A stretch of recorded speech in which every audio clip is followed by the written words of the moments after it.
A paz, meus irmãos, seja bem-vindo ao canal Conselheiro Cristão. Peço que você já deixe o teu like, ative o sininho de notificação para que você fique por dentro de tudo que nós colocarmos aqui.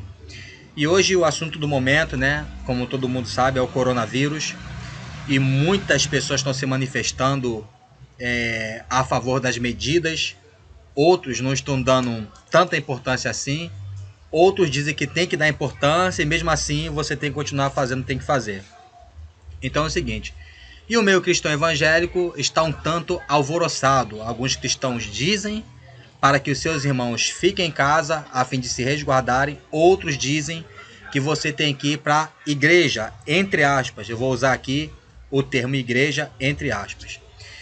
Então o assunto de hoje é o seguinte, pessoal. Ana Paula Valadão é profeta do caos pelo fato de ela ter gravado aquele vídeo pedindo para que os irmãos ficassem em casa, se resguardassem, a fim de se proteger para não se tornar um potencial contagiador do coronavírus.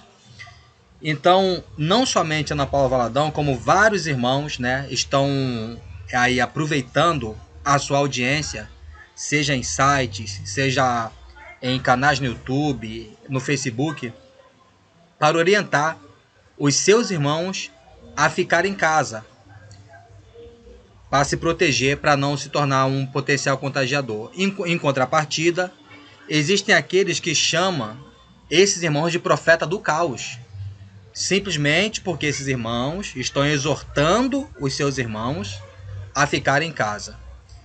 E nós vemos aí que as autoridades, independente de ofício ou não ofício, as autoridades falaram uma coisa certa, que as igrejas devem fechar, as igrejas, na verdade não a igreja, mas o templo, o espaço de reunião, deve fechar para se precaver. Não deveria nem ter discussão acerca disso aí. Tudo bem, em outra ocasião, se quisessem abusar do poder, é uma coisa, mas não é o caso agora. As autoridades não estão querendo abusar do poder para fazer com que as igrejas fechem, os templos fechem. Não está usando o poder, apenas orientaram os irmãos a fazerem isso. E se não fizessem, aí sim ia aí com algo mais sério, com ofício, etc. Então, irmãos, o que eu fico assustado é que quantas pessoas estão com a mente tão cauterizada, com a mente bitolada, achando que aquele espaço ali é a igreja, que aquele monumento feito de pedra é a igreja. E os pastores não ensinam de forma correta o povo. Deus não depende daquele pedaço de pedra para converter ninguém. Deus alcança as pessoas em qualquer lugar. E para você entender que eu não estou querendo aqui debater por questões mínimas, que a minha intenção nunca foi essa, teve uma pessoa que entrou em contato comigo, entrou em contato no WhatsApp, e perguntando o seguinte: será que Deus não está se importando pelo fato de eu não estar indo para a igreja? Claro que ela estava se referindo ao templo. E eu falei com ela que não, que na verdade aquilo ali não é a igreja. Eu tive que explicar para ela que o que vai fechar não é a igreja, e sim um espaço, é apenas um espaço inanimado. Comparar aquele espaço inanimado com a igreja de Cristo é uma coisa sem lógica e sem noção. E o mais engraçado é que muitos líderes sabem disso, mas não querem ensinar o povo da forma correta. Por que será? Eu não posso julgar os motivos reais. Alguns realmente não querem ensinar mesmo correto, porque existe aquele velho jargão: mas você não pode falar isso para o povo, porque o povo... Não, eu nunca vi Jesus escondendo a verdade para agradar ninguém. Seja cristão, seja seguidor dele, seja ímpio. Jesus nunca escondeu a verdade para querer ocultar alguma coisa por trás. Jesus nunca fez isso. Então é o seguinte, a Ana Paula Valadão foi sábia. Ela foi coerente no seu argumento em pedir para que os irmãos ficassem em casa. E ela usou a palavra e mostrou situações na Bíblia onde os irmãos, onde os crentes, a época do povo de Israel também, tiveram que se precaver em algumas situações a fim de se protegerem de um problema que estava vindo, que estava por vir. No caso, por exemplo, de José, ele nem esperou a fome chegar Ele poderia falar que nada, Deus é nosso provedor e está tudo certo. Ele administrou o reinado, ele administrou o governo lá no meio do faraó, administrou de tal forma que ele conseguiu livrar o povo da fome. Então, a Ana Paula Valadão foi sensata naquilo que ela disse. E o objetivo da fala dela foi resguardar os irmãos. E foi chamada de profeta do caos. Agora eu te pergunto, quem será o profeta do caos nessa situação? São aqueles que estão ensinando os irmãos a se resguardarem? Porque, Paulo, mas eu sou crente, o Deus Todo-Poderoso me guarda. O Deus vive me protege. Eu acredito, eu creio no livramento de Deus. Entretanto, lá em Eclesiastes capítulo 9, está bem claro que todas as coisas sucedem a todos. Ao bom e ao mal, ao justo e ao injusto. Tudo sucede a todos, seja para aquelas pessoas que servem a Deus, como também para aquelas pessoas que não servem. Ou seja, se uma bomba explodir no Brasil, você acha que só os cristãos que vão ficar livres disso? Não. Muitos vão ser atingidos, a não ser que Deus queira livrar, por qualquer motivo que seja, aí é outra história. Mas você pode olhar, se você é um leitor bíblico, você pode ver que muitas vezes o povo de Israel passou pela fome. Você poderá ver que muitas vezes o povo de Israel passou por muitas dificuldades, passou por muitas tribulações e Deus não o livrou de tal coisa. Se Deus quisesse livrar, Deus livraria. Como Deus também permitiu que o povo fosse livre dentro da situação, como foi o caso de Sadraque, Mesaque e Abednego, dentro da fornalha. Então, se nós temos a possibilidade de nos resguardarmos, temos que fazer. Se não temos essa possibilidade, então não há o que fazer. Alguns podem até falar assim, mas você em casa ou indo para o templo, você corre o risco do mesmo jeito. Tudo bem, mas o que você puder fazer para cuidar da sua saúde, para resguardar os seus, você deve fazer, irmão. Isso é inteligência, isso é coerência. Não é porque, não, tá na chuva para se molhar. Mas muitos na chuva usam guarda-chuva, não é verdade? Você usa guarda-chuva, tá chovendo. Se você estiver na chuva e não tiver como se proteger, é uma coisa, você tá ali se molhando. Mas na chuva, quem pode vai lá abrir o seu guarda-chuva e vai para a rua. Então, qual tem sido o guarda-chuva nesse momento que nós temos que usar de maneira coerente? É estar em nossos lares, tá?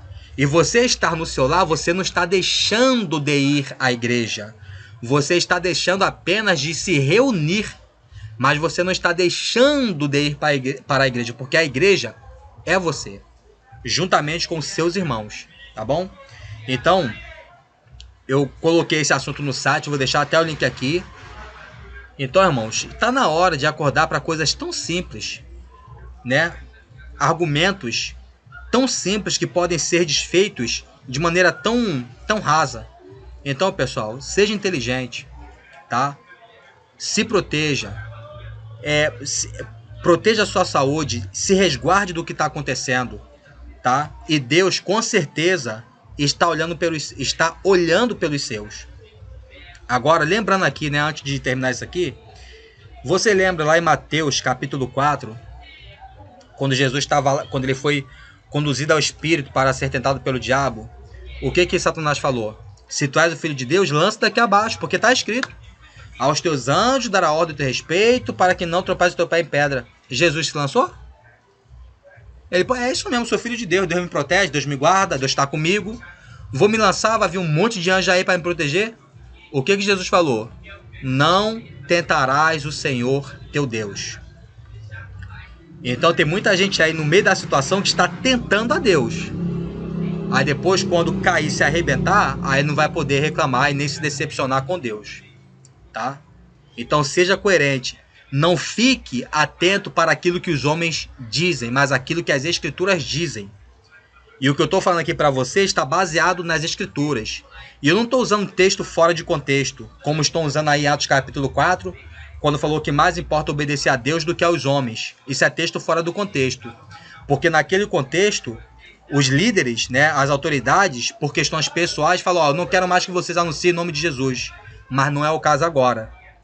As autoridades não estão falando isso porque quer proibir os irmãos de se reunirem, mas pela questão de se resguardar, responsabilidade. Certo, meus irmãos? Então é isso, tá? Peço que você pense nisso, que você analise, cuide da sua saúde, se proteja, siga aí as recomendações básicas aí de higiene, e que Deus abençoe você e a sua família. E se você acha que esse vídeo aqui vai ajudar alguma pessoa, compartilha com alguém. Se você acha que esse vídeo vai alertar alguém, vai ajudar alguém de alguma forma, compartilha esse vídeo para que os irmãos entendam que o que vai fechar não é a igreja, é apenas o espaço, tá?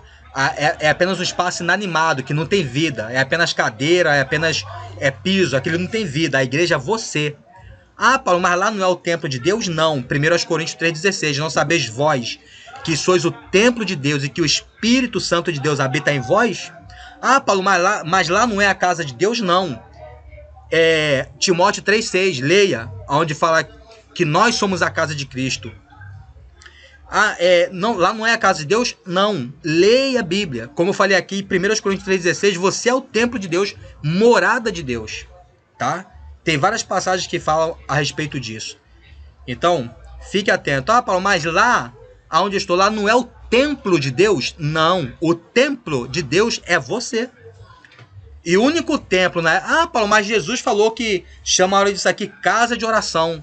A casa de oração que Jesus se referiu foi o templo que Salomão havia construído. Mas quando os discípulos saíram de lá, espantados com a beleza do templo, com aquela coisa toda, Jesus falou, não vai sobrar pedra sobre pedra que não seja derribada. O que aconteceu? Para se cumprir as palavras de Jesus, o general Tito foi e derrubou o templo. E o templo, o único templo que foi reconhecido como centro de adoração judaico-cristã, em onde o estrangeiro poderia ir, e que foi reconhecido como casa de oração, como casa de Deus naquele contexto, foi o templo que hoje não existe mais. Então esses templos que estão levantando aí, é porque os homens querem levantar. Eles querem dar o nome de igreja. Eles querem dar o nome de templo de Deus, de casa de Deus, só que está totalmente fora do contexto bíblico. Peço que você compartilhe esse vídeo aí, tá bom? Com os teus irmãos. Que Deus abençoe poderosamente você e a sua família. Aproveita esse momento para ficar perto aí da tua família, dos teus filhos, de estudar alguma coisa interessante, tá bom? Que Deus abençoe você e a sua família. Até o próximo vídeo. Tchau, tchau.